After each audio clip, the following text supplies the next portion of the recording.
Sinabi naman po ng DOTR na talagang tuloy-tuloy ang serbisyo ng bus carousel. Lalong-lalo na napakaraming nakikinabang, sumasakay.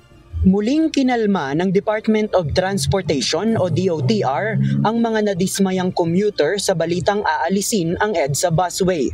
Sa pahayag ni DOTR Undersecretary Andy Ortega sa panayam ng UNTV kanina, binigyang diin nito na hindi tatanggalin ang exclusive lane para sa mga pampasaherong bus. Sa katunayan, plano ng DOTR na lalo pang palawigin ang serbisyo nito, lalo't nasa higit 60 milyon na mga mananakay ang nakinabang dito noong 2024.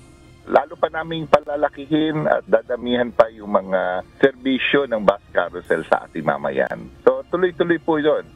Ang layunin anya ng pagpapaganda ng busway ay upang mahikayat ang mga gumagamit ng private vehicle na sumakay na lang ng bus. Sa pamamagitan anya nito ay mababawasan ang mga sasakyan sa kalsada at luluwag ang trapiko.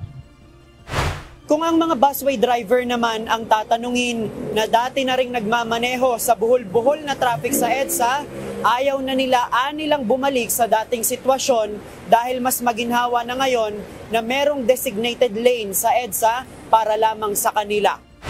Ginhawa kasi may sarili kang daan eh. Hindi kaya nung araw talaga siksikan ng mga bus, maano sila yung talagang laging traffic.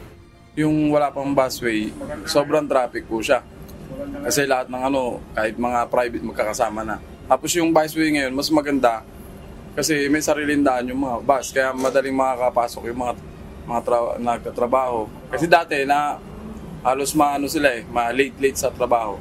Nagbabala naman ang Management Association of the Philippines o MAP na kapag inalis ang busway ay lalo lang sisikip ang traffic sa EDSA. Madaragdagan lamang nila ang daanan ng mga pribadong sasakyan at lalo silang mahihikayat na gumamit nito.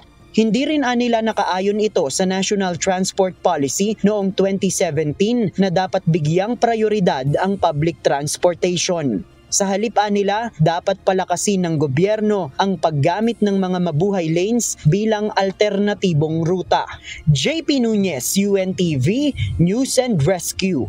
Diyos ang aming sandigan, serbisyo publiko ang aming pinahahalagahan.